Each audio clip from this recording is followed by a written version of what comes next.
Номер 50 Мухаммад Мирархамадов. Уж простите меня, пожалуйста, все равно фамилии довольно непривычные нашему уральскому слуху. Номер 50 я уже назвал, это Мухаммад Мирархамадов. Номер 65 Муса Нурназаров. Номер 10 Азизбек Султонов. Номер 12 Мухаммад Тошев. Номер 96 Саичон Шарифзода.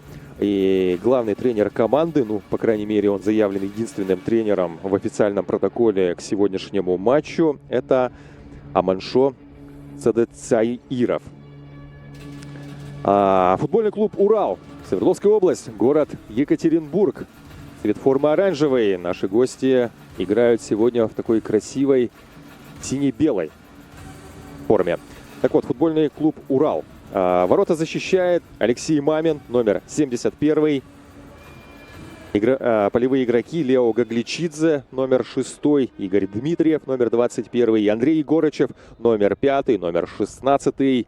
Защитник рослый Итала, номер 11. Ветеран, опытнейший Алексей Ионов, который пришел в Урал зимой. Номер 9 Алексей Каштанов, номер 43 Тимофей Маргасов, один из новичков Урала в это межсезонье. Номер 8 капитан команды Даниэль Мишкич, номер 24 Егор Филипенко и номер 27 тоже новичок команды и новичок, который знаком уральской публике, это Иван Чудин, номер 27. В запасе команды Урал Мингиян Бивеев, 22 номер, Валерий Бочаров, номер 3, Максим Воронов, совсем юный, но я думаю, мы еще к нему вернемся, номер 50. Юрий Железнов, номер 14, Илья Ишков, 15 номер, Артем Концевой, номер 80, Владислав Малькевич, номер 44, Артем Мамин, номер 46, Егор Мосин, номер 42, Денис Щербицкий, вратарь, 2, номер 77 и защитник Эмерсон, номер 4. Главный тренер команды «Урал», рад вам представить, это новый наставник, но также хорошо знакомый уральским болельщикам, Евгений Геннадьевич Аверьянов, который в начале этого века играл за Урал, за екатеринбургскую команду, а потом работал в тренерском штабе основной команды. Долгое время он занимал роль помощника главного наставника, и вот пришло время возглавить свой родной клуб. Конечно же, мы искренне желаем Евгению Геннадьевичу успехов на этом легком поприще. Тем более задача-то перед Уралом в этом году стоит, в этом сезоне довольно тяжелая, а именно вернуться в элиту российского футбола. Да, если так в начале трансляции говорить, к сожалению, Шмели вылетели по итогам прошлого сезона из российской премьер-лиги, но, думаю, уже все эмоции пережиты, решения приняты, и время взять себя в руки, собраться силами, хорошо подготовиться к предстоящему сезону, к старту первой лиги и вернуть Екатеринбург в элиту российского футбола. Тем более все предпосылки для этого есть. Прекрасная инфраструктура, великолепный стадион и, конечно же, прекрасные болельщики, которые живут в Свердловской области, в Екатеринбурге и, я уверен, в соседних регионах. Но у нас игра стартовала она довольно спокойно. Урал завладел чуть больше инициативой. Сначала была атака с правого фланга, быстрый розыгрыш штрафной мы здесь видим от футболистов в оранжевом. Атака по левому флангу, проникающая опасно на Андрея Егорычева. Андрей Егорычев простреливает в штрафную, но здесь защита команды «Равшан» пока что не дремлет.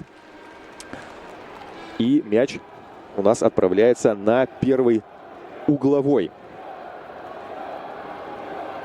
Андрея Егорычева нам показывают крупным планом. Прекрасную передачу он получил от Алексея Ионова. И розыгрыш углового. Подача на дальнюю штангу. Там никто не держит игрока в оранжевом. Это был, по-моему, Даниэль Мишкич. Нет, Тимофей Маргасов.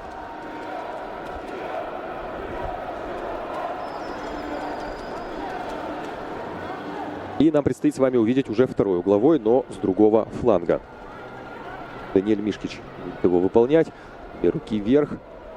В этот раз решил Даниэль Мишкич сыграть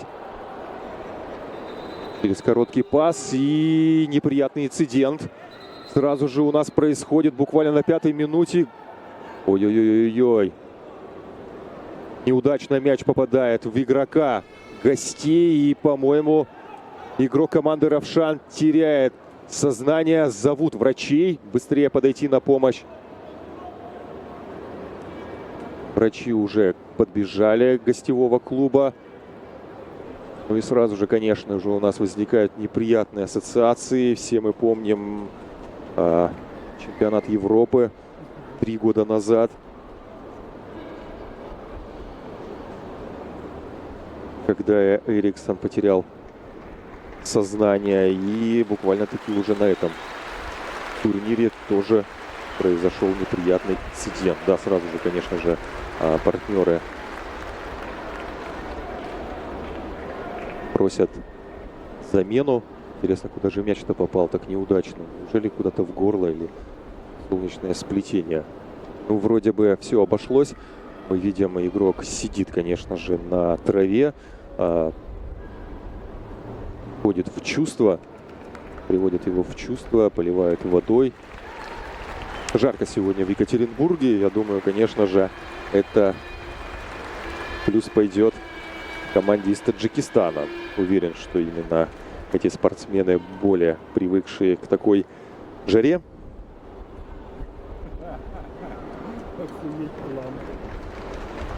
И команда «Равшан» быстрее, скорее всего, акклиматизируется под мощными лучами солнца Екатеринбурга. Под аплодисменты покидает игрок команды «Равшан» поле в сопровождении медицинского персонала. К сожалению, я не вижу номера игрока, но все равно еще раз пожелаем ему скорейшего выздоровления. Надеюсь, что он еще порадует нас своим присутствием на поле. Но у нас третий угловой. Вновь его подает Урал. Борьба на втором этаже. Сильнее оказывается Итала.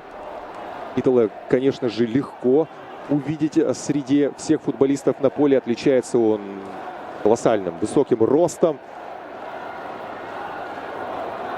Конечно же, он в штрафной очень даже заметен. Постоял я перед матчем на поле, посмотрел на разминку обеих команд. Ну, естественно, будем объективны, что Урал превосходит в габаритах команду «Равшан». Урал повыше, Урал покрепче, но, может быть, «Равшан», конечно же, сможет воспользоваться преимуществом своих габаритов. Может быть, они более маленькие, более, так сказать, юркие. И попробует обыграть своих сегодняшних соперников, команду-хозяйку, за счет каких-то индивидуальных действий, может быть, игры низом. Завязывается у нас игра в центре поля с мячом команда «Равшан». И первое нарушение правил со стороны футболистов Урала.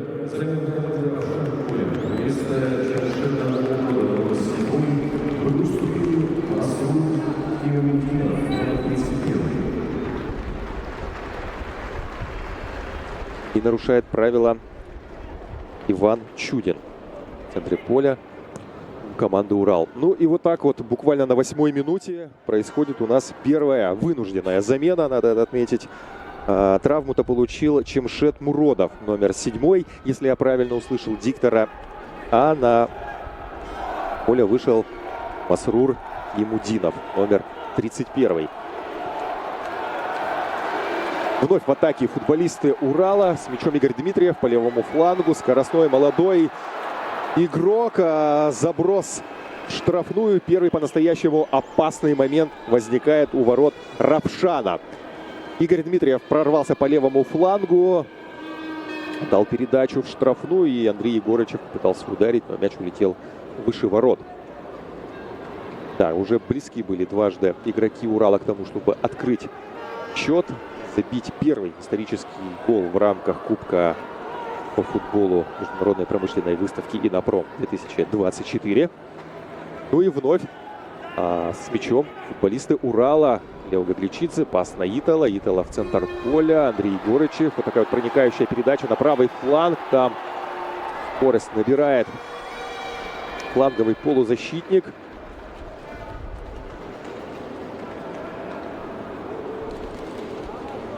Тимофей Маргасов, насколько я понимаю. Урал будет разыгрывать штрафной. На ваших экранах главный тренер команды «Урал» Евгений Геннадьевич Аверьянов. Еще трудно немного определять футболистов по номерам, потому что произошла в межсезонье небольшая перетасовка. Некоторые футболисты поменяли свои номера. К примеру, вот, допустим, Ишков Илья взял себе 15-й номер. Номер, под которым долгое время играл бессменный капитан, легенда футбольного клуба «Урал» Денис Кулаков, который покинул команду «Урал» в этом межсезонье.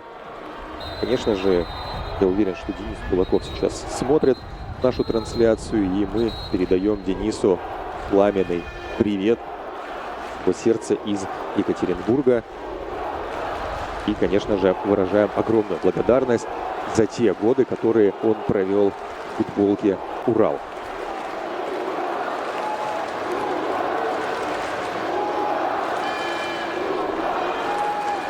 Подключаются болельщики на трибунах. Их становится все больше и больше. Занимают они ярусы Екатеринбург-арены. И мы уже слышим, как они начинают потихоньку входить в этот новый сезон и прокачивать свои голоса, поддерживая свой любимый клуб. Конечно же, первоочередная задача все-таки именно Урала – это подготовиться к сезону. А сезон уже стартует буквально-таки через неделю. Давайте, хорошая передача, не было офсайда. Нет, все-таки зажигает лайнсман флажок над собой. Это означает, что немного, но игрок команды «Равшан» забежал за линию офсайда. Но отдадим должное, такой первый, можно сказать, не опасный, но полумомент произошел у ворот Урала, у ворот Алексея Мамина. Скорее всего, именно Алексей Мамин будет первым номером в этом сезоне.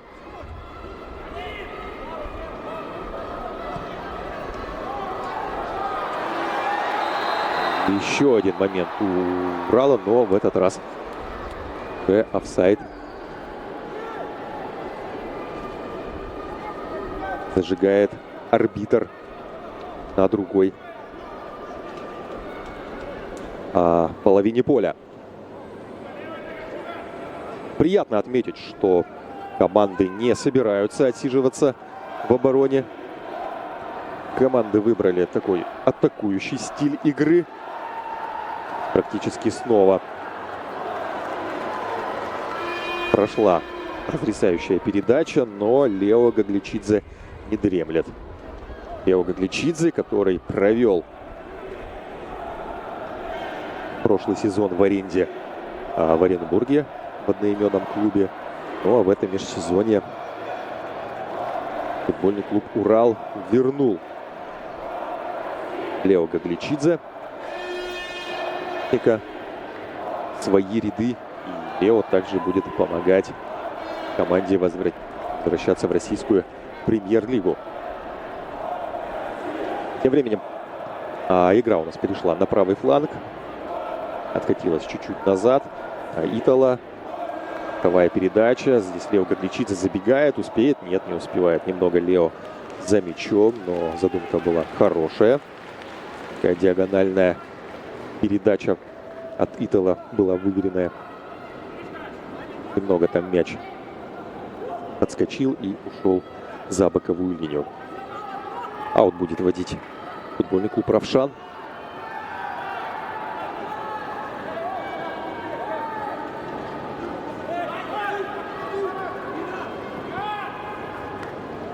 Если немного представить соперника, то «Равшан» играет в высшей лиге Таджикистана. И опасный момент. Тоже на острие Андрей Егорычев. И вот уже, по-моему, в первый раз вынужден вступить в игру вратарь команды Равшан Рахматуллоев. Отправляет Рахматуллоев мяч на левый фланг от себя. Так вот, в высшей лиге Таджикистана играет команда Равшан города Куляб. И сейчас элитный дивизион Таджикистана находится в самом разгаре, на экваторе. Буквально-таки в конце июня закончился первый круг, стартовал круг второй. И сейчас некая пауза возникла в играх календаря. И на эту паузу команда Равшан подошла на 5-м месте в своем чемпионате. Имеет она в активе 20 очков, 5 поражений, 5 побед, 5 поражений и 2 ничьих. 14 мячей забито, 10 пропущено. Ну и, насколько, если верить календарю на сайте Федерации футбола Таджикистана, то сейчас между играми большая пауза, примерно в месяц, в июль.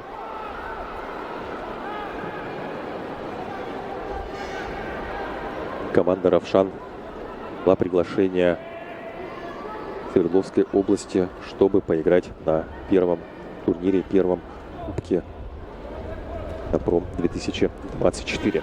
Ну, как говорится, спасибо, что приехали. Добро пожаловать на Урал. Надеюсь, нашим гостям здесь все понравится.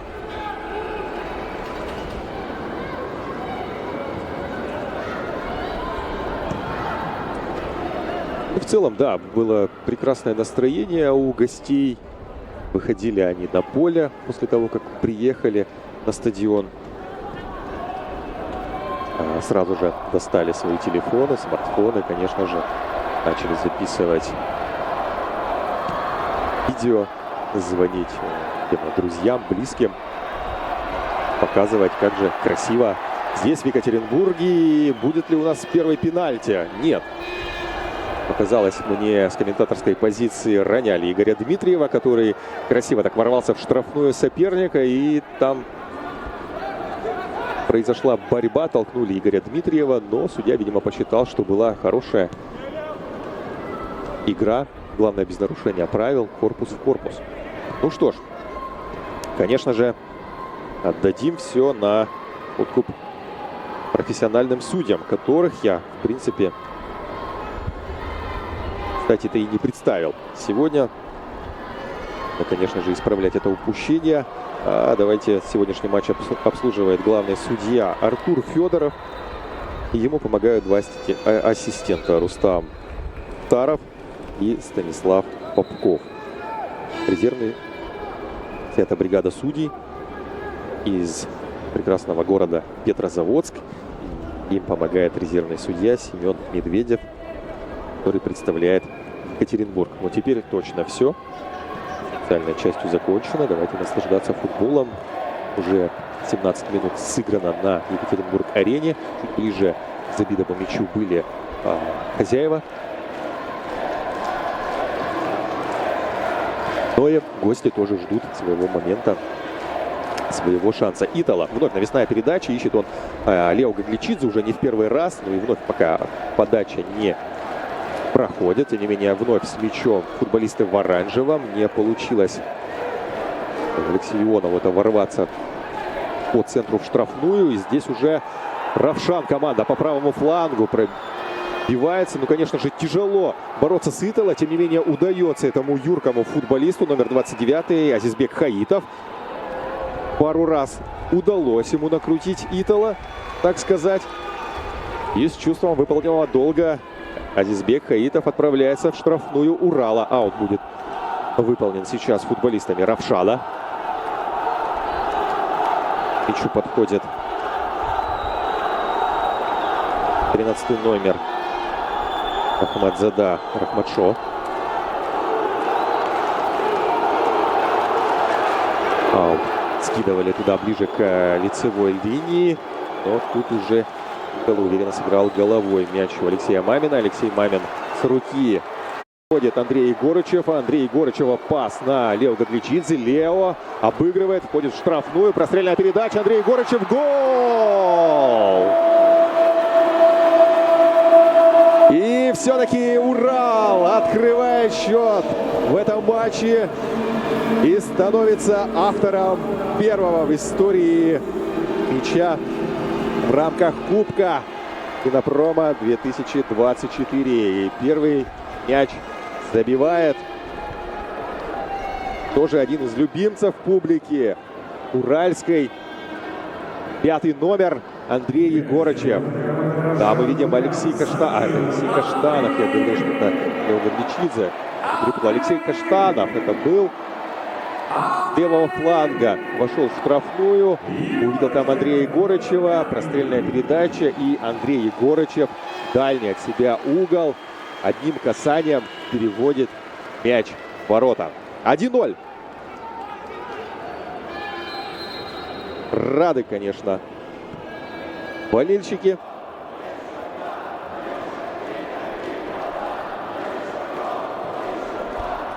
Которые, конечно же, соскучились по своей команде, по футболу. Великолепная погода, выходной день. Прям не повод посетить народный матч на Екатеринбург-арене.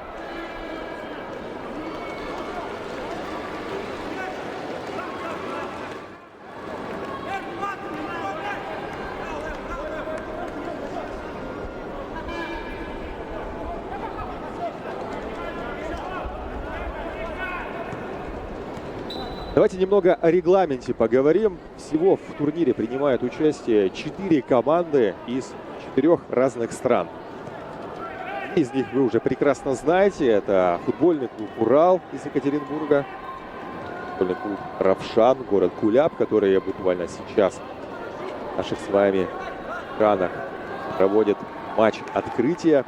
Ну и также вечером состоится вторая игра этого турнира.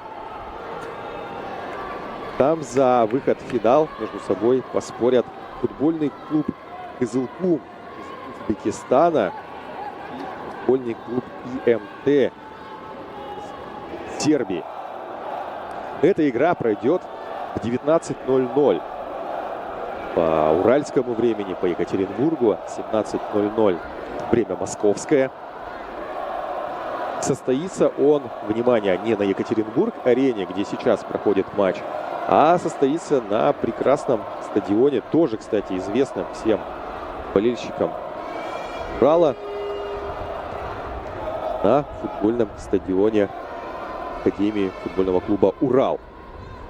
Фестивальная 10, поэтому в 19:00 всем любителям футбола, всем, кто любит, к примеру, какие-то исторические матчи, я искренне рекомендую приехать и посмотреть за противостоянием двух команд из Узбекистана и из Сербии. Еще раз напомню, матч стартует в 19:00. Вход для всех абсолютно свободный. Еще одна атака. Игорь Дмитриев бьет с левого фланга. Вратарь выручает свою команду и на добивании мог увеличивать преимущество Урала. Один из игроков в оранжевом, но там какой-то подвиг совершает на ленточке игроки Равшана. Я прям требую сейчас повтора. Да, спасибо режиссеру. Мы видим, не было вроде бы никакого офсайда. Такая навесная свечка на Игоря Дмитриева. Игорь Дмитриев уже здесь должен был забивать.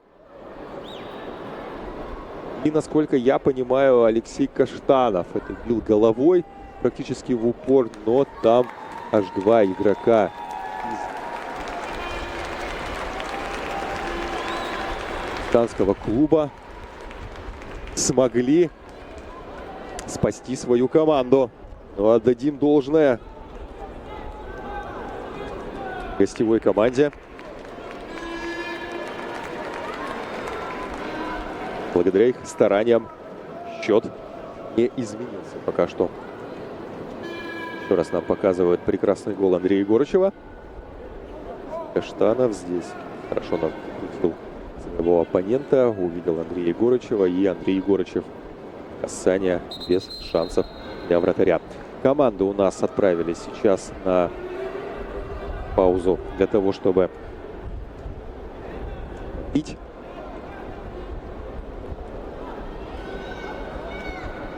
Ну, а тренеры, конечно же, эту паузу используют для того, чтобы дать определенные установки своим подопечным.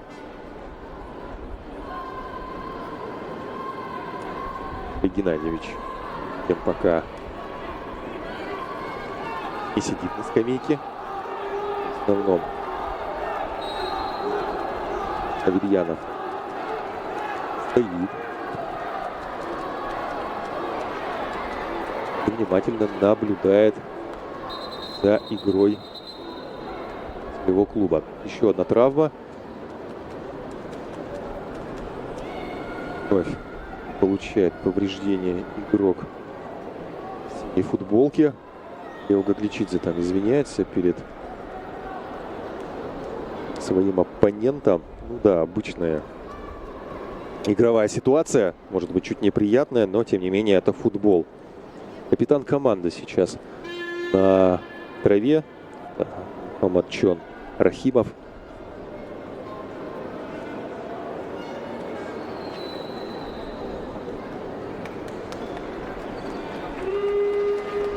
Но хорошо, что Мухаммадчон сам поднимается на ноги и уже, в принципе, готов вступить в игру. Но правила требуют того, чтобы именно по жесту судьи травмированный игрок вновь вступал в игру. Возобновилась у нас игра с мячом футболисты Урала. Вновь Итало с мячом. Вновь Лео Гагличидзе забегает по левому флангу. 6-й номер. Против Лео двое действует. Отбирают у него мяч. Пытаются вынести игроки Равшана со своей половины поля. Но не удается это сделать футболистам в синем. И сохранили мяч игроки из города Куляб. И попытались они развить такую быструю контратаку молниеносную. Но тоже защита Урала не дремлет. Аут. Борьба на правом фланге. Изящный пас пяточкой. С азартом таким играют игроки из Равшана. Очень мне это нравится. Ну, действительно, приехали в гости. Почему бы не получать удовольствие от самого города, от стадиона, от поля и, конечно же, от самого футбола.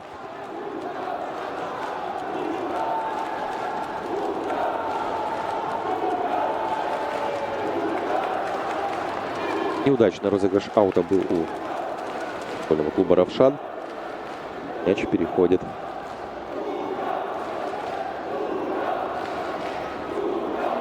в руки уральцам. Лео Гагличидзе.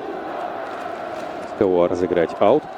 Ой, здесь неприятно. Итало споткнулся, подскользнулся, потерял равновесие и буквально-таки сейчас забавный инцидент оседлал, можно сказать, его игрок команды Равшан, Бахтиер Зарипов. Но ничем таким опасным этот эпизод не закончился. Сейчас, мне кажется, чуть подуспокоилась игра. Мяч на половине поля команды Равшан. В центре поля. Пас на левый фланг. Пока что ищут возможности, как развить свою атаку футболисты гостей. 11-й номер принимает на грудь, обрабатывает мяч. Тут сразу против двоих, против Лео Гагличидзе и против Итало вынужден был действовать Мухаммадчон Рахимов. Естественно, мяч у него отбирают. Алексей Каштанов с мячом. Неудачный такой пас, обработка. Иван Чудин не смог удержать мяч. И опасная атака со стороны команды Равшан. Нет, мяч был штрафной. Теперь он его помогает, покидает. Алексей Каштанов с мячом.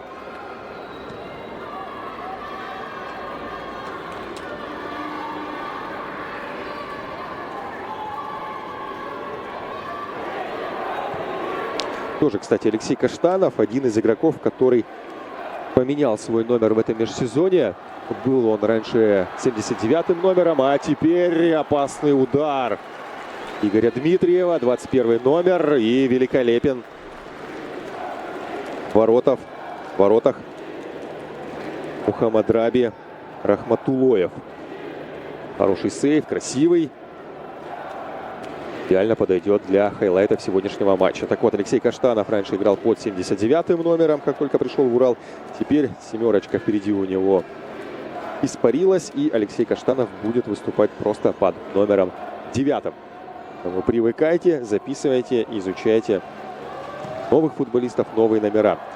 Вновь угловой, вновь он был довольно-таки опасным, но гол это не привело. Тем не менее, первый такой дальний удар. Немного не получился он Лео Гагличидзе. Мяч немного срезался и без каких-либо трудностей вратарь команды Равшан забирает его себе. Сразу вводит мяч в игру. По правому флангу, смещаясь в центр, сейчас двигался Мухаммадчон Рахимов. Здесь не без нарушения правил остановили его футболисты Урала. Быстрый розыгрыш штрафного. В этот раз через центр поля пытаются двигаться игроки в синей форме. Пас вперед. Бек Хаитов против двоих действует. Игорь Дмитриев отбирает у него мяч. Пас на Лео Гагличидзе. Здесь Лео Гагличидзе толкнули, конечно же, в спину. Хоть и об этом говорит Мухаммадчон Рахимов, что не было нарушения. Тем не менее, лайнсмен, и сам Лео, и главный арбитр показали, что нарушение действительно было.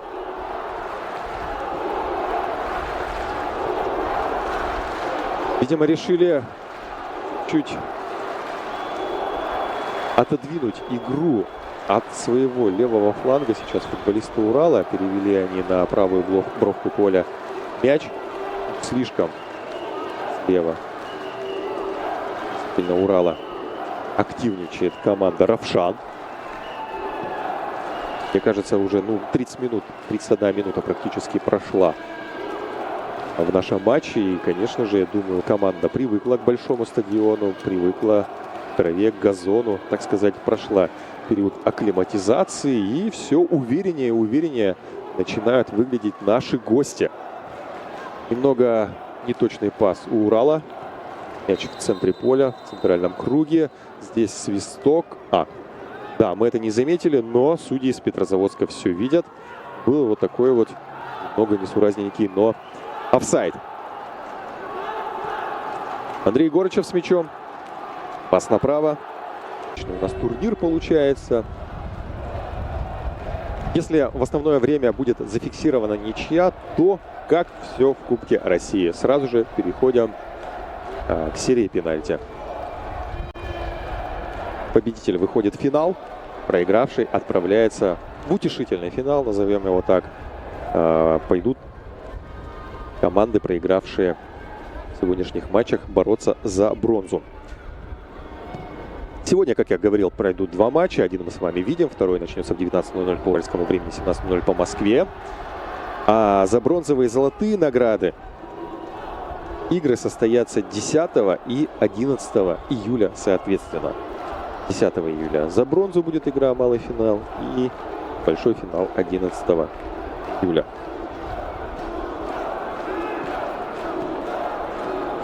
Конечно же, вход на все матчи абсолютно бесплатный. И следите за анонсами на сайте футбольного клуба «Урал» и в группе в социальных сетях футбольного клуба «Урал» и в социальных сетях ЦСМ Екатеринбург, Центр спортивных мероприятий.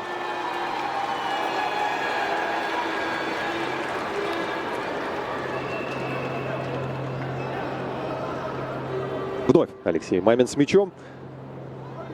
Даже, мне кажется, такая небольшая перепалка у него сейчас произошла с игроком Равшана. Перепалка в хорошем смысле слова, такая спортивная.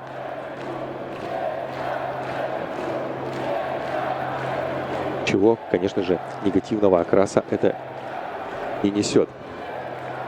Диагональная передача последовала на Игоря Дмитриева, не точно. Физически не смог добраться до мяча. Так, ну и тут буквально-таки я вижу большая вереница запасных футбольного клуба «Урал» потянулась в зону для разминки. Так как все-таки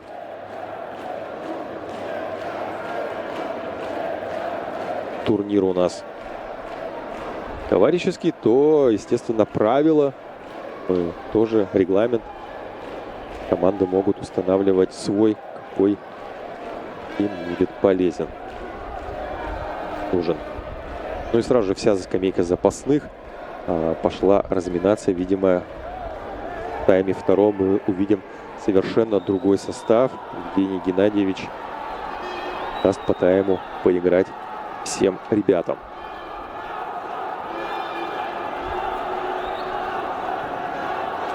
Аж 12 человек я насчитал в салатовых манишках. У команды «Равшан» пока в зоне для разминающихся никого. А в атаке футболисты «Урала». Хорошая передача. Удар и вновь великолепен. Вратарь команды «Равшан» Мухаммад Драби Рахматулоев. Который раз он уже в третий, по-моему, спасает в этом тайме. Ну и что-то надо делать с реализацией футболистам «Урала». Тут ответная атака идет со стороны гостей. Мяч на левом фланге. Пытаются расположиться вокруг штрафной игроки в синем. Навесная передача. Попытка ударить головой. И мяч улетает. Судья показывает от ворот. Да, вот нам режиссер показывает повтор этого момента. Алексей Ионов. Алексей Ионов хватается за голову и расстроенно смотрит в створ ворот. Как так? Как же я не забил? Уверен, об этом думает опытный футболист. Ну ладно, играем дальше. Моменты есть у обеих команд, и это не может не радовать. Команды не закрываются, команды играют в футбол. Это приятно. Ой, за лицо сейчас держится и лежит на газоне игрок в оранжевой форме. Видимо, это по позиции Игорь Дмитриев. Да, 21 номер Игорь Дмитриев. Это показалось мне, он что ли за лицо сейчас, за бедро прихватился, либо пах попал. Давайте посмотреть. Нет, бедро. Наткнулся он на игрока с команды «Равшан». Неудачно. Видимо, это был Халмурод Назаров, который сейчас стоит возле Игоря. Наткнулся он перед соперником. Все нормально, все нормально. Главное, мне кажется, все-таки вот в таких играх это не только получить игровую практику, наиграть схему, но, естественно, ни в коем случае не травмироваться. Еще раз желаю здоровья всем футболистам, которые будут играть, сейчас играют на этом турнире. Игра возобновилась, все хорошо с Игорем, а с мячом футболисты «Равшана». Ох, изящный пас пяточкой. Вот так вот балуют. А с грациозностью футболисты гостей.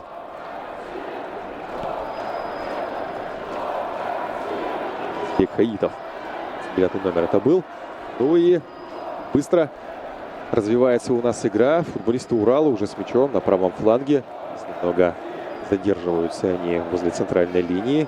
Перевод мяча налево. Итала. Там Лео забегал.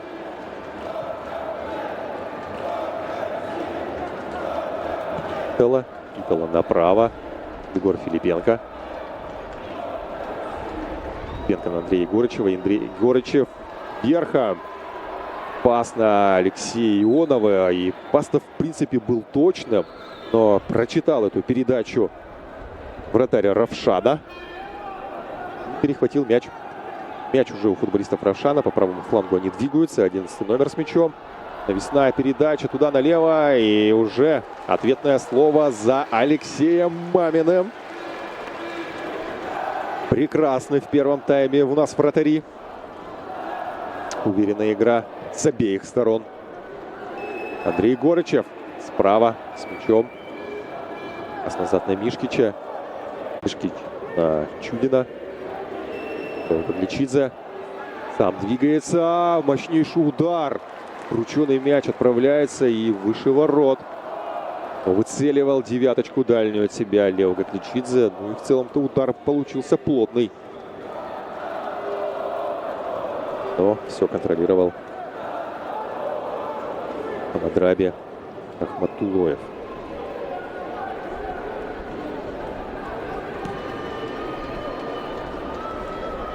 Плохой вот мяча в игру футболистов Равшана, но все обошлось. Они с мячом двигаются по левому флангу. Просится передача вперед. Да, она исследует. И так вот в касание. И без дриблинга. Быстро. По-испански мяч. По-барселонски. Двигается у Равшана.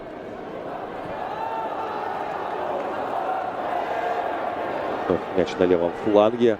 Проникающая передача вперед на Хамачона Рахимова. Капитан не удержал мяч, но тем не менее снаряд остается команды Равшан.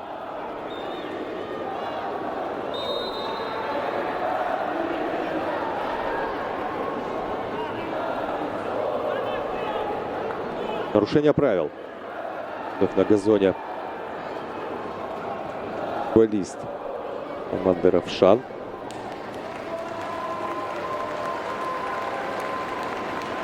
Но в этот раз ничего серьезного.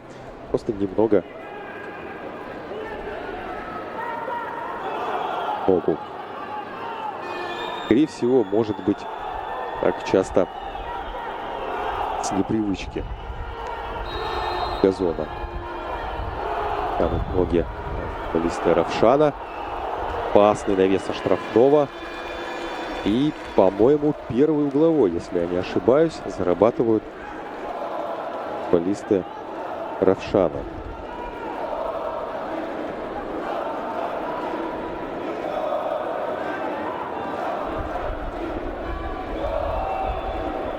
Двадцатый номер будет выполнять стандарт.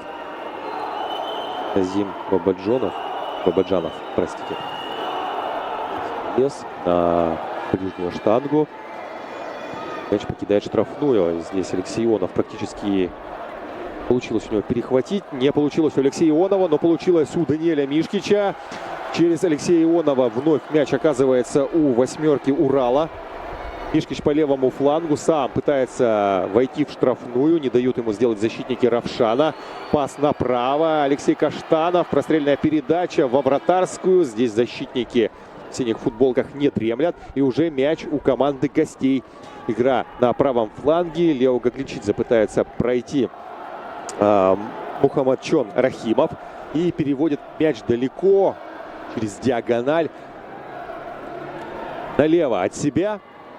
Но пас получается очень неточным. Никто не смог предугадать действия своего капитана. Слово за Уралом. Чуть.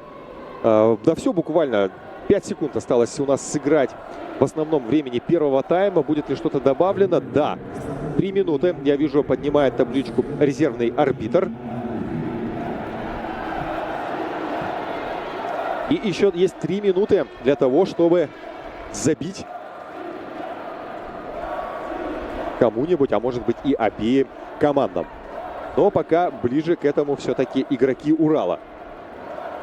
Вновь у нас крупным планом показывают Евгения Аверьянова. Теряет он уверенность. Аут разыгрывают футболисты Урала. Борьба на правом фланге. Хватывают мяч футболисты Равшана и головой отдают пас своему вратарю. Немного нужно, да, успокоить игру. И на последние, сколько осталось, минуты 2 сыграть. Может быть, даже провести их с мячом и попытаться где-нибудь найти подход к воротам Алексея Мамина. Вот, может, сейчас получится. Нет, Итало все видел. Неудачный пас на Лео Гагличидзе. И 2 игрока в подкате бросаются на мяч. Мяч сохраняется у Екатеринбурга. Алексей Каштанов сам отправляется вперед. Отдает мяч Ивану Чудину. Иван Чудин ищет партнеров. Лео Гагличидзе. На коротке начинают действовать футболисты Урала. Снова Чудин. Чудина в центр поля, в центральный круг.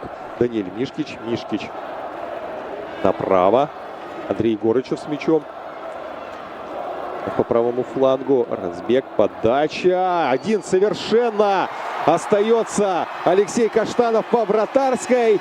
И головой аккуратно в дальний от себя угол переводит мяч, так сказать, в раздевалку команде «Равшан». 2-0. Алексей Каштанов оформляет второй гол на турнире Кубка Инопрома 2024.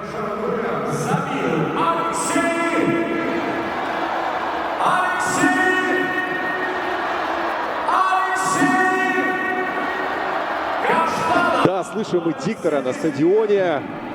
Артем Держун, который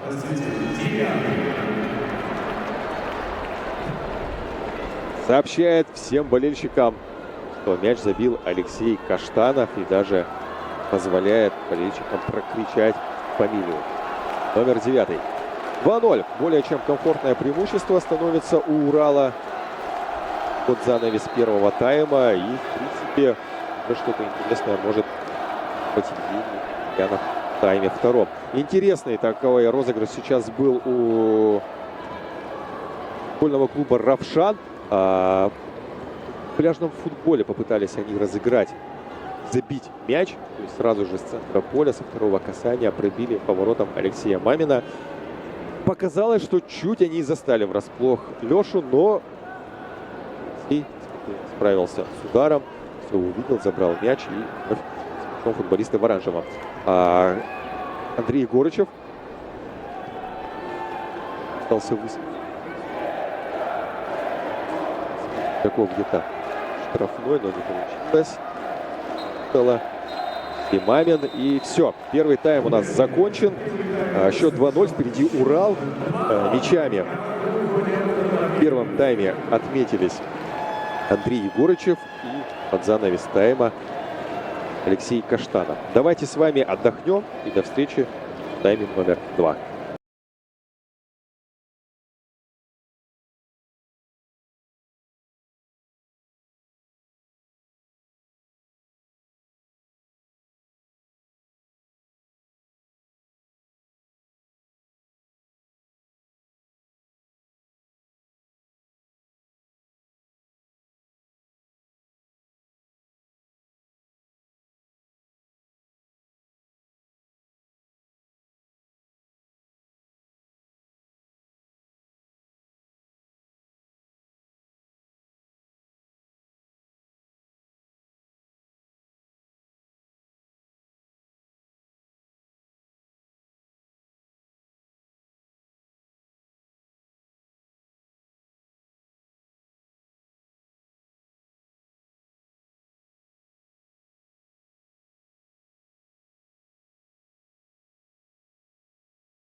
Друзья, вновь всех приветствую на поле Екатеринбург-арены.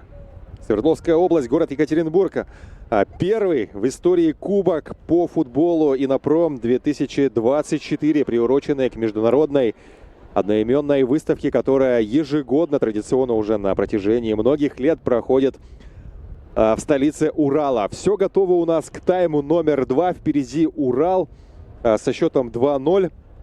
И смогут ли что-то противопоставить во второй половине игры гости, уже совсем скоро узнаем. Впереди нас ожидает 45 минут интересного, судя по первому тайму, разнообразного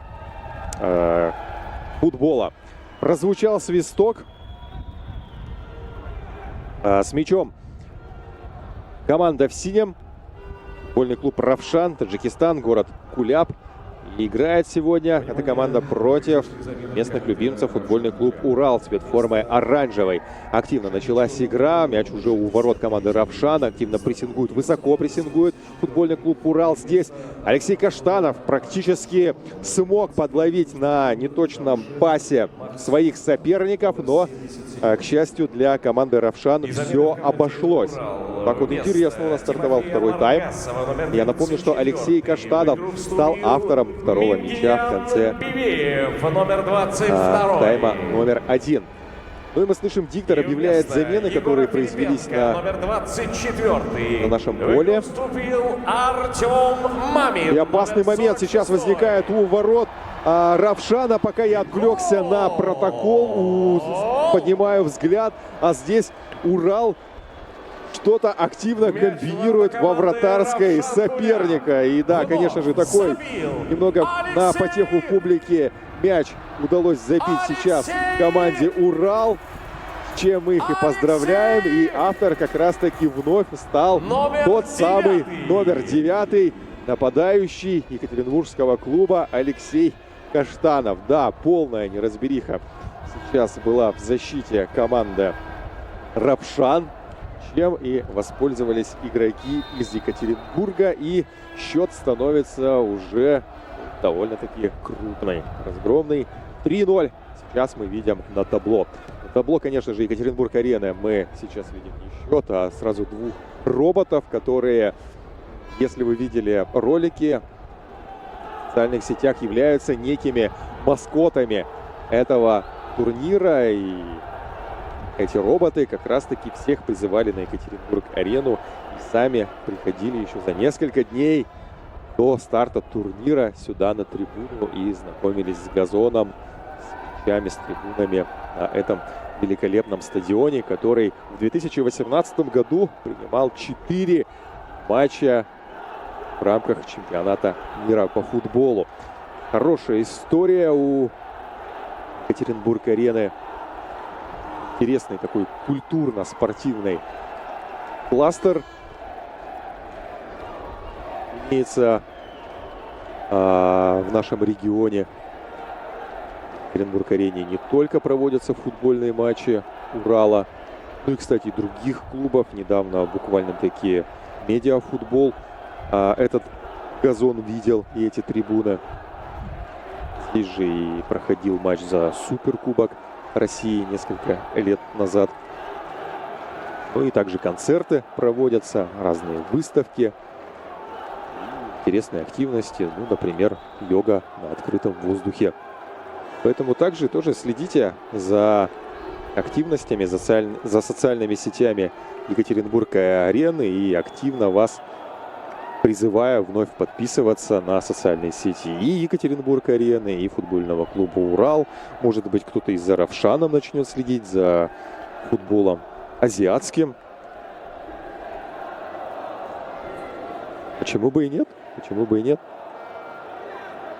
Но тем временем футбол у нас возобновился, и хотел я вам рассказать про замены, которые точно были сделаны в составе екатеринбургского клуба, а именно Тимофей Маргасов купил место на поле.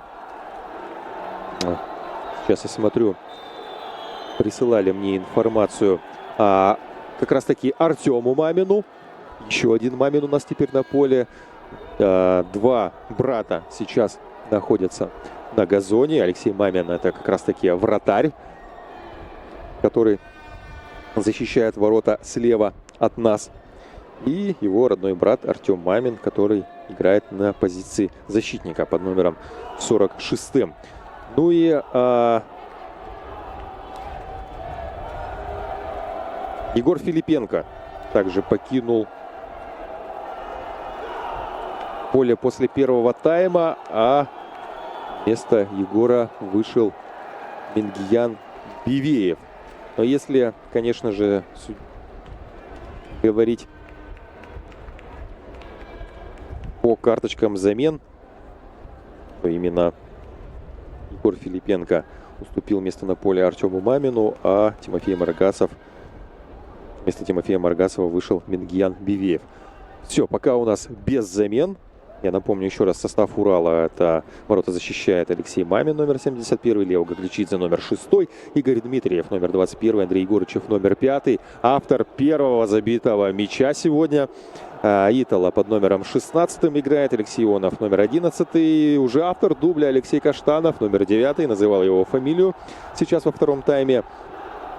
Даниэль Мишкич, номер 8, с капитанской повязкой играет наш игрок. И в атаке как раз таки команда Равшан. Мощный удар. И вновь Алексей Мамин выручает свою команду. Хороший удар. Целился игрок команды Равшан. И режиссер нам показывает Мухаммадчона Рахимова. Наверное, это он и был. Да, давайте посмотрим. Обошел он Итала. Мощно пробил в ближний угол под перекладину. Но как прекрасно среагировал на это Алексей Мамин. И тем самым позволил сохраниться нулю на табло в графе его команды. Молодец, Леша. Игра продолжается. Счет 3-0. Ну и отдадим должное гостям.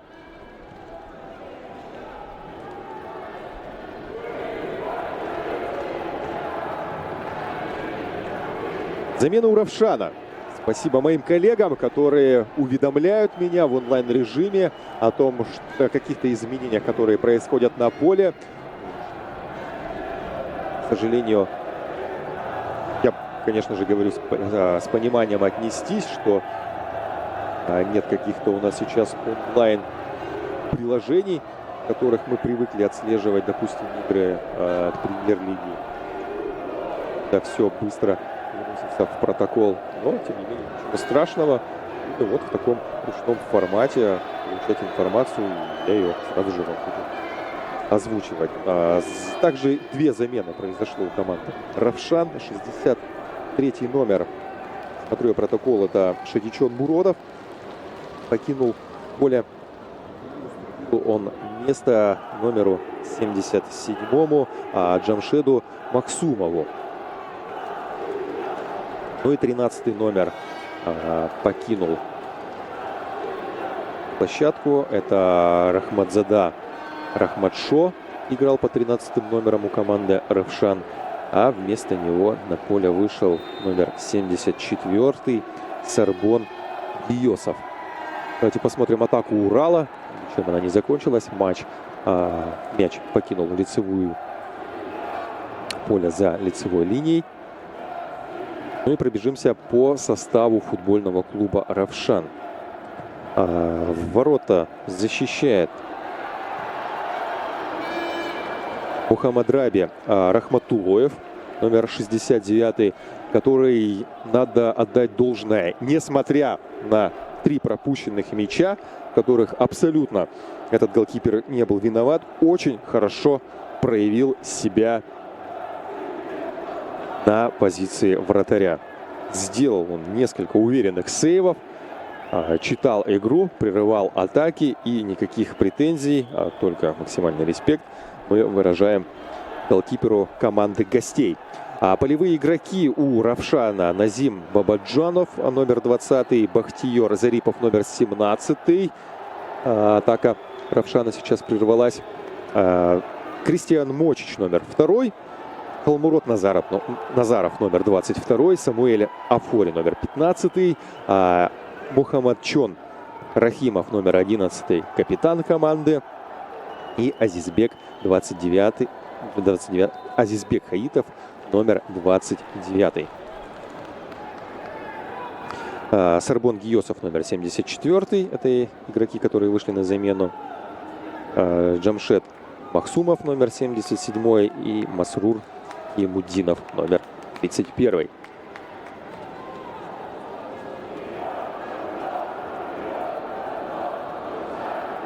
Повторяет нам режиссер трансляции момент с подачей в штрафную Урала. Апеллировал сейчас к арбитру игрок Равшана, что мяч-то покинул пределы поля не после касания игроков гостей, а после, по-моему, касания головы Лео Гагличидзе. Но, тем не менее, момент, что называется, заигран. Андрей Егорычев с мячом отдает пас чуть назад. Лео Гагличидзе тоже назад.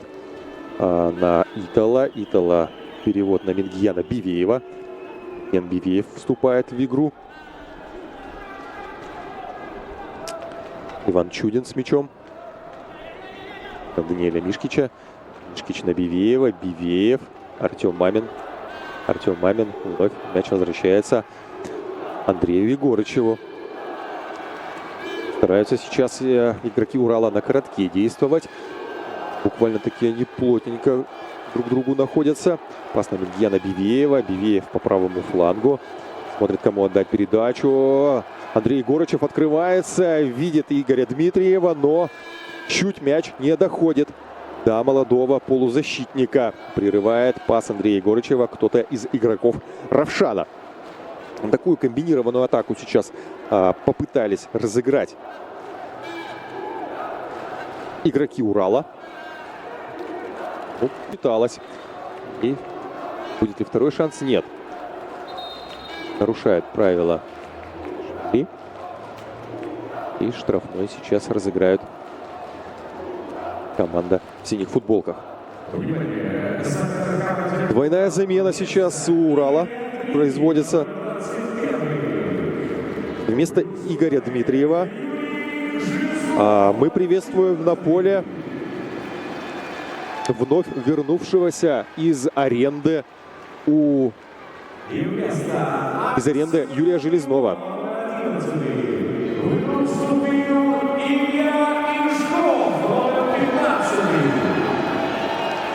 Юрий Железнов выступал на правах аренды за Краснодар-2. И после того, как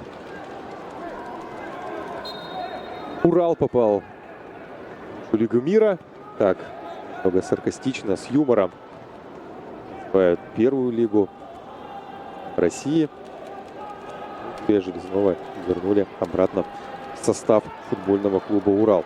Ну, добро пожаловать, Юр. Рады тебя видеть. Конечно же, желаем удачи. При упоминании Юрия Железнова лично у меня возникает ассоциация именно с тем потрясающим, роскошным мячом в рамках российской премьер-лиги, которую он забил «Зениту» издали. Если кто не видел, то обязательно рекомендую к просмотру. Ну и, кстати, Юра Железнов уже на предсезонной подготовке в товарищеском матче против Тюмени тоже отличился, оформил роскошный гол ворота Тюмени, насколько я помню. Если и этот гол кто-то не увидел, то сразу же прямо сейчас берите свои гаджеты, смартфоны, заходите в телеграм-канал футбольного клуба «Урал», подписывайтесь, и снова там все есть. Ну и вторая замена у нас произвелась. Произошла она у Урала. Так, чем закончится этот момент? А заканчивается он то ли голом, то ли нет. Заканчивается он... Да! Лайцман стоял на боковом флажке и увидел, что мяч-то все-таки пересек линию ворот. После розыгрыша углового там замешкались в борьбе футболисты обеих команд. Но все-таки... это был. Давайте посмотрим. Да, спасибо режиссеру за повтор на дальнюю штангу. То, чем славился Урал не так еще давно. Мы помним его замечательные мячи с розыгрыша углового, когда Алексей Каштанов на дальней штанге стоял, либо Юра Газинский. И забивали, клали пачками они вот такие мячи. И вновь эта комбинация, такой, знаете, теплый привет из прошлого, сработала. Да, 16-й номер становится автором этого мяча. Итало, поздравляем защитника, рослого, хорошего игрока футбольного клуба «Урал» с этим прекрасным боевым мячом. 4-0. Это уже разгром. Но все-таки призываю я команду «Равшан» не опускать руки, бороться и забить, постараться. Гол так называемого престижа.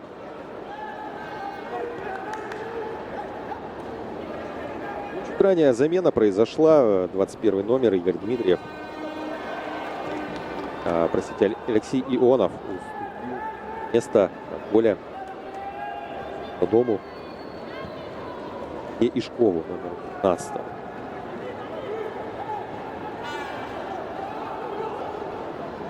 Конечно же, ждем мы гол Ишкова. Воспитанник футбола. Старый, если быть точным.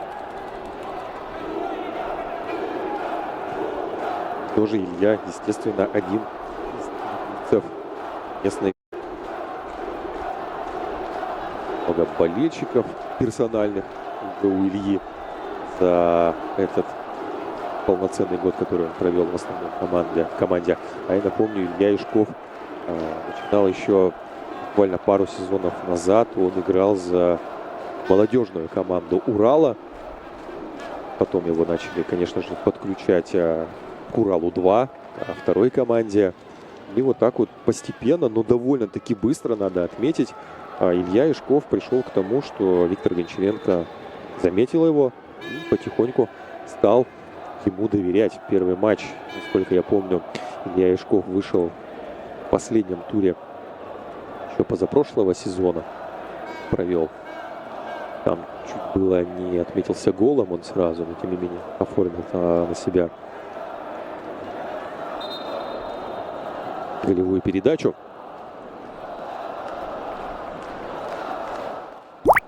Ну а весь прошлый сезон он регулярно получал практику в основе и с какого-то момента уже даже начал выходить в основе и проводить полноценный матч.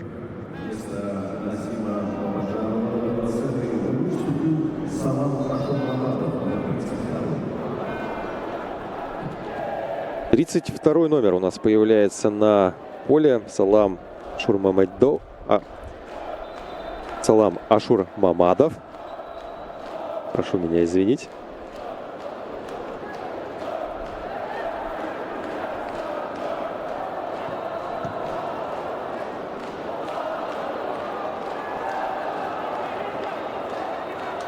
Возобновилась игра. Игра с мячом футболиста Равшана в центре поля. Смещение на левый фланг. Как раз таки свежий Ашур Мамадов сейчас дриблил недалеко от штрафной. Пытался он выдать навесную передачу туда, на правый фланг, ближе к угловому флажку, но передача оказалась совершенно неточной. 63 минуты уже сыграно в нашем матче. И мяч от ворот будут водить футболисты Урала. Мамин что-то здесь придумал с мячом.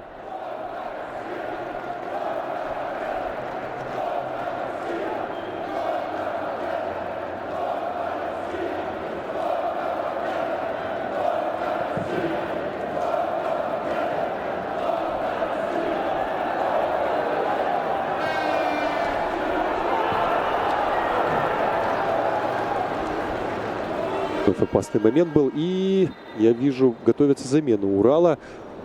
На бровке поля возле резервного стоят два футболиста. 3-й номер — это Валерий Бочаров, белорусский игрок. А рядом с ним совсем юный 50-й номер Максим Воронов.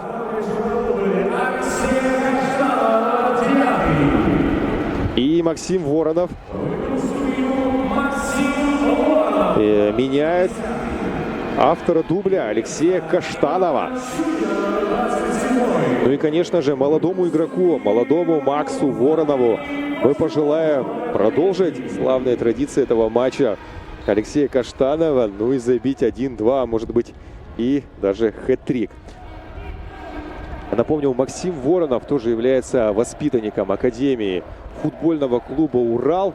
И вошел он в историю юношеской футбольной лиги как самый главный бомбардир этой самой лиги UFL.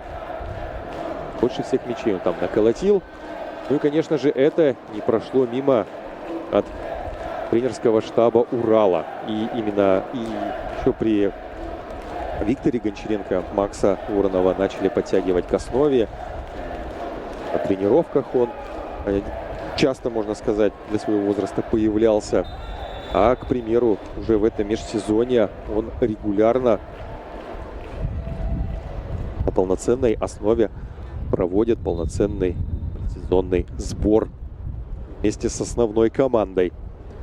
Поэтому для всех любителей футбола, для уральской публики, прошу обратить внимание на и запомнить номер 50-й Максим Воронов.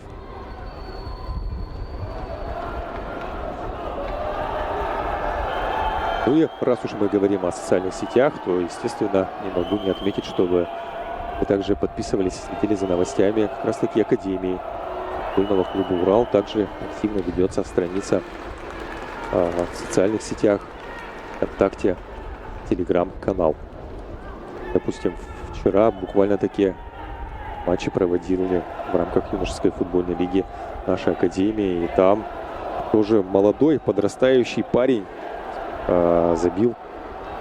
Даня Желудков оформил хэт-трик и помог одержать победу для своей команды.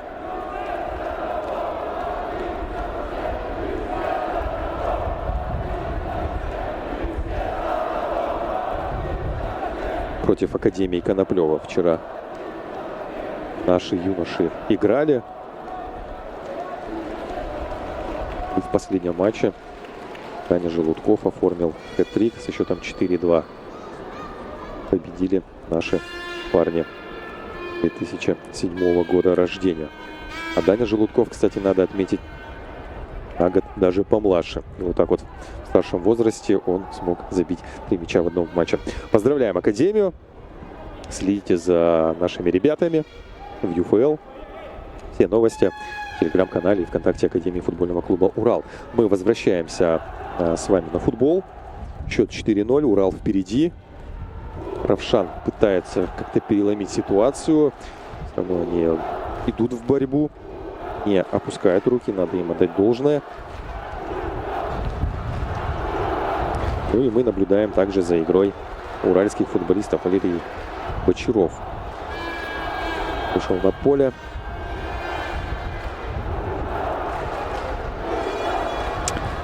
Заменил он 27-го номера Ивана Чудина.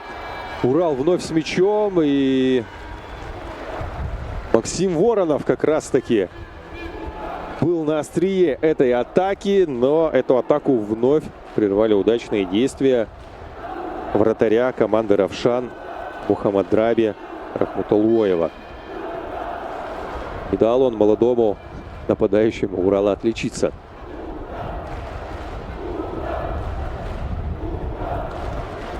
Хорошая комбинация Урала. Такой изящный пас последовал на Максима Воронова с левого фланга. И один Максим находился возле вратарской соперника. Ударил головой, но отдадим должное голкиперу Равшана. Ну что ж, уверен, еще придет час для наших молодых футболистов. Обязательно они отличатся. И, конечно же, мы надеемся, как болельщики Урала, что произойдет это в официальных матчах. И Урал вновь поднимется через год в элиту российского футбола, вернется в российскую премьер-лигу. Но для того, чтобы поддержать Урал в этом, я тоже и болельщиков-то призываю не отчаиваться. Я призываю болельщиков приходить на стадион, тем более, что Урал начинает свое выступление в первой лиге с 2 домашних матчей. И первый тур состоится в воскресенье, неделю, 14 июля. Урал сыграет. Афиша-то какая? Афиша по-настоящему премьер-лиговская. Урал Сочи примет дома.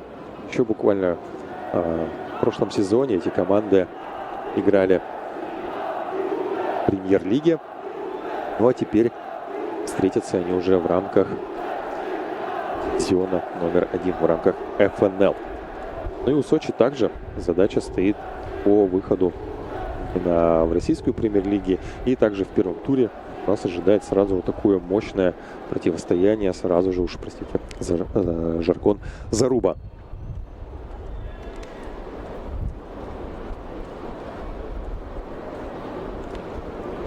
Билеты уже в продаже, абонементы тоже. Поэтому добро пожаловать на сайт футбольного клуба «Урал». Мы ждем каждого болельщика, каждый ваш голос важен на стадионе. Давайте заполним Екатеринбург-арену и вместе поможем команде вернуться. Пауза у нас в игре. Жарко. Солнце светит на большей части покрытия Екатеринбург-арены. И, конечно же, командам нужно сделать небольшой перерыв, чтобы освежиться. 4-0. Более чем комфортное преимущество у Урала. Урал может как-то экспериментировать. Как-то еще менять игру по ходу. Добавлять без замены. Тем более, что как раз-таки у Урала осталось, получается, незадействовано 4 игрока. Это Фаниль Сунгатуллин, Егор Мосин, Эмерсон и Владислав Малькевич.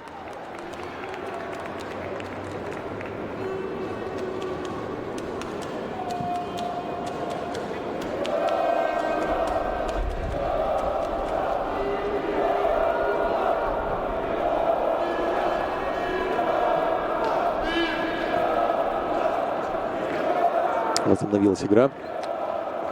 Энген Бивеев с мячом. Пас назад на Артема Мамина. Артем Мамин на Итала. Итала находит Андрея Егорычева в центре поля. Андрей Егорычев не стал прорываться вперед.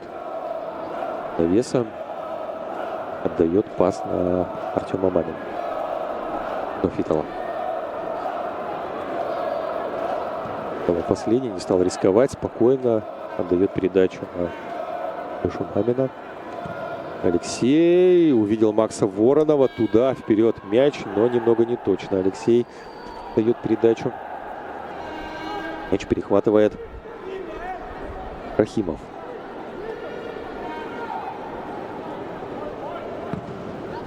Рахимов немного игриво посмотрел на Максима Воронова. Отпустил мяч. И ввел мяч в игру. Желтая карточка в нашем матче. Грубо сыграли против Валерия Бочарова. 10-й номер команды Равшан выставил ногу немного неаккуратно. Сбек Султонов получает предупреждение. Если я не ошибаюсь, первая желтая карточка в нашем матче.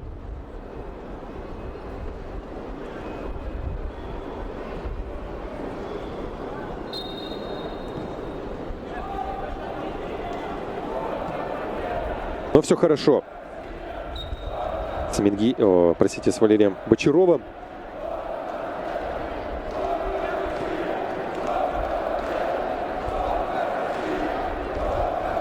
Вновь у нас возобновилась игра. Вновь в основном мячом владеют защитники Урала. Итала вновь с мячом. Пас в центр поля. Немного неаккуратный пас. И кого там опять сломали? Юру Железного или нет?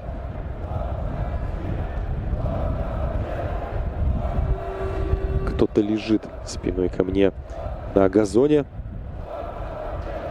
Да, 14 номер. Это Юрий Железнов получает по ногам, и немного понадобилось времени, чтобы Юра Железнов пришел в себя. Наверное, это не больше и не из-за грубости, уверен, это не из-за какой-то обиды, из-за того, что Равшан проигрывает. Возобновилось столько у нас стало нарушений. Больше, мне кажется, это из-за усталости команды Равшан, из-за какой-то невнимательности происходят такие действия. Вот тут буквально таки в подтверждение моих слов игрок Равшана сбивает своего же вратаря. И договорились они там, видимо, голосом друг с другом, но хорошо, то, что хорошо заканчивается именно для команды Равшан. Мяч надежно зафиксирован в руках Рухматулоева. Так, в атаке Равшан. Здесь активно прессингует Алексея Мамина. Сразу двое игроков накинулись на Мингияна Бивеева. Но Миня уверенно смог выйти из этой ситуации. Сам побежал в атаку. Проникающая передача вперед на Илью Яшкова. Немного не точно было, не получился пас. Тем не менее, Илья Яшков ищет болбоя. Кто же ему подаст мяч, чтобы быстро вести мяч в игру? Поторопились немного игроки Урала. Андрей Горочев, пас на Мишкича. И Мишкич неточную передачу выдал. Перехватили ее игроки Равшана. Развивается атака по правому флангу. Вновь много неточных пасов сегодня. Итала спокойно перехватывает. Пас на Лешу Мамина. Алексей Мамин, центральный круг, выпинывает мяч. И офсайд фиксирует лайнсмен. Вот такая вот вспышка у нас произошла, атакующая на поле. Команды очень быстро меняли фланги, стороны, но ни к чему в целом опасному это не привело.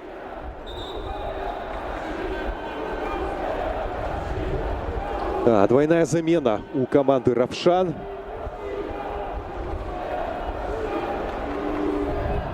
Простите, одиночная, да, замена. Так, 65-й номер стоял рядом с бровкой, будто бы выходил он на замену. А на поле готов выйти номер 50-й.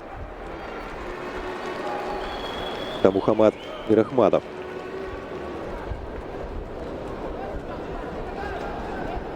И у Урала готовится выйти оставшаяся часть запасных игроков, которых я вам недавно называл. Это номер 4 Эмерсон, номер 44 Владислав Малькевич, номер 42 Егор Мосин и номер 75 это Фаниль Сунгатулин.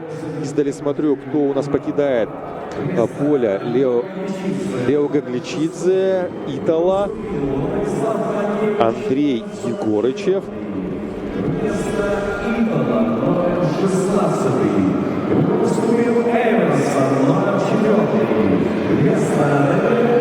Ну и да, конечно, у нас остался только незамененный, это Даниэль Мишкич, если не брать во внимание вратаря Алексея Мамина. Уж не знаю, будут ли менять Урал сегодня Алексея Мамина. Напомню, что также и во вратарской позиции произошли изменения в основном составе Урала. 4 года защищавший ворота Илья Помазун покинул клуб.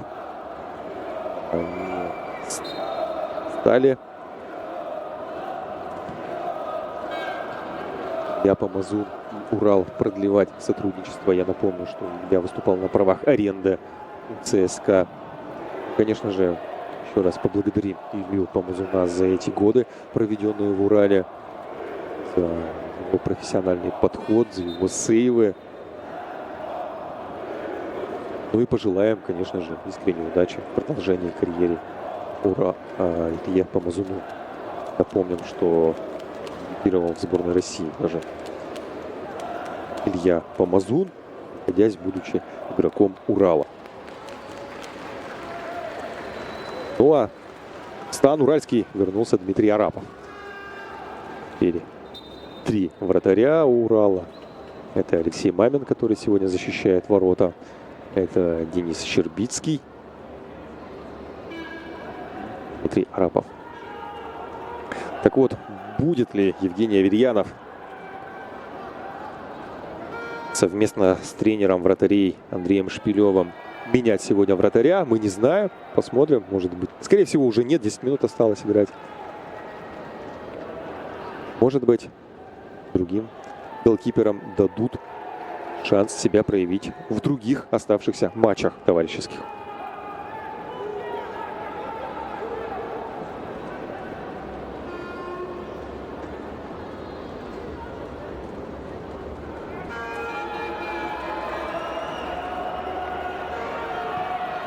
Урал вновь в атаке по левому флангу, и вновь немного, но чуть-чуть забираются игроки в оранжевой форме в офсайд. Максим Воронов это был.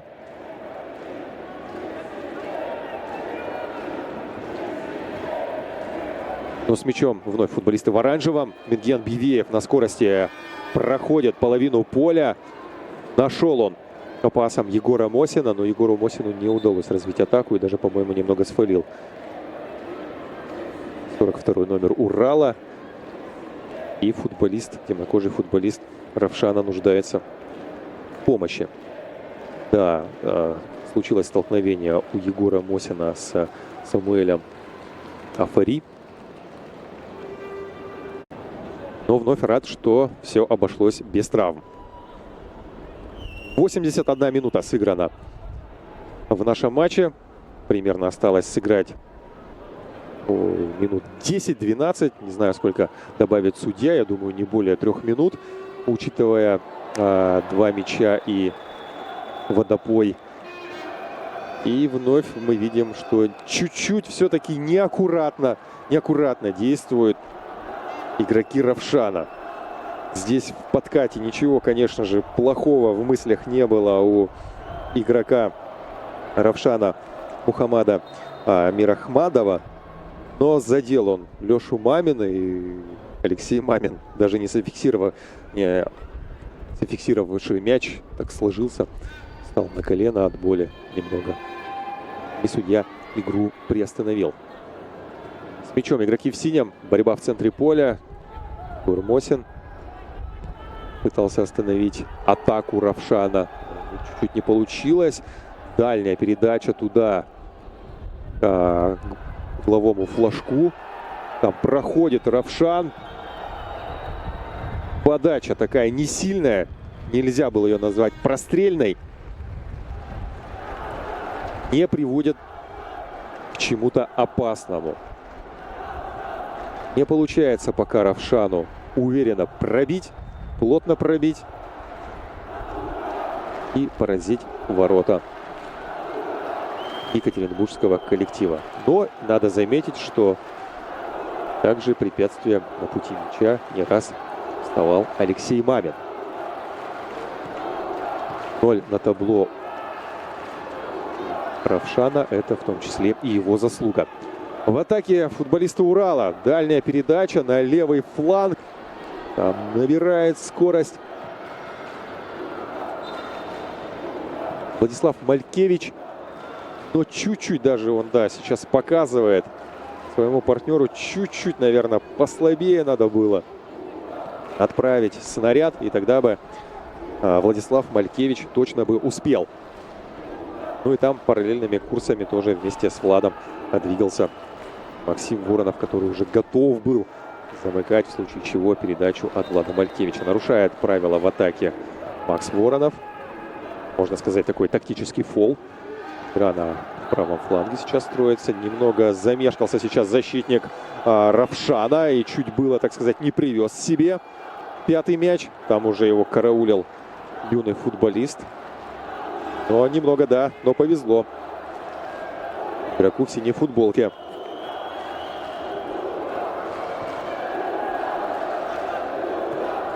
Пас назад. Афари.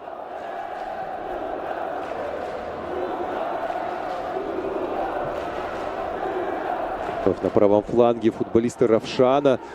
Дальняя передача. Ближе к лицевой линии. Там Артем Мамин прерывает атаку. Цепкая такая команда Равшан, нужно отметить. Казалось бы уже, что Урал мяч отобрал, но нет. Находят какие-то лазейки, пути, чтобы обыграть футболистов Урала, клуб из Таджикистана. Ну и до последнего борются. 84 уже с половиной минуты сыграно в нашем матче. Болельщики не уходят, болельщики поддерживают родную команду. Мне кажется, я уверен, что видел также и несколько болельщиков клуба из Таджикистана.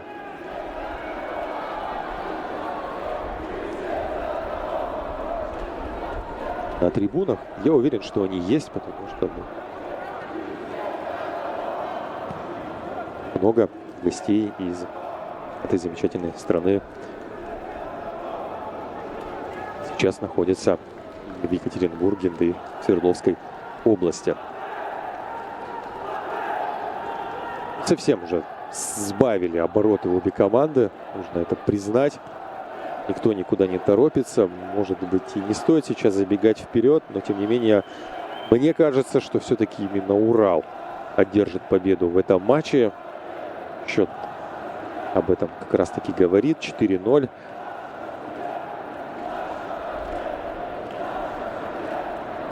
Ну и лишний раз, я думаю, стоит напомнить о том, что второй матч Кубка Иннопрома пройдет сегодня в 19:00 по уральскому времени, 17:00 время Москвы. И пройдет он, внимание, не на Екатеринбург-арене, где сейчас проходит матч, а на стадионе футбольной академии «Урал» по адресу Фестивальная, 10. Многие болельщики помнят, знают хорошо этот стадион, потому что во время реконструкции, допустим, Екатеринбург-арены, именно там проводил свои домашние матчи Урал. Ну и до того, как еще выйти в российскую премьер-лигу, конечно же, Урал играл именно там. Ну а сейчас этот стадион используется, эта арена, как основная тренировочная площадка для команды Урал. Там команда проводит тренировки, чтобы забивать вот такие мячи. Из-под защитника великолепным ударом в дальний угол. Кто это? Это Юрий Железнов, автор самых красивых мячей в составе Урала. Если и забивать, то только красоту, так считает Юра Железнов.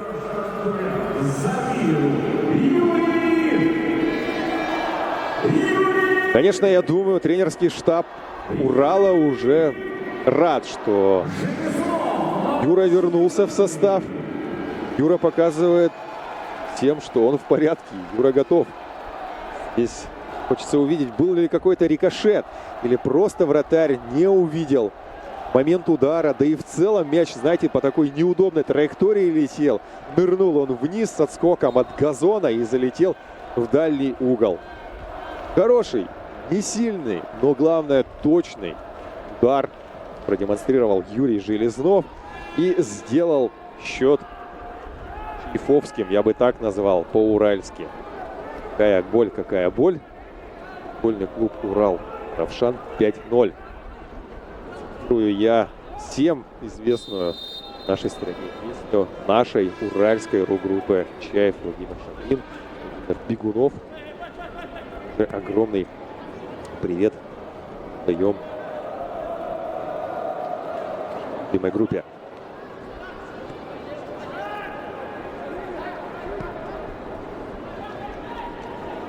Ну и все-таки хочется чуть-чуть, я уж не буду таить, чтобы наши гости, забили, как ни крути, этот гол приличия. Хочется чуть-чуть, да, проявить уральское гостеприимство.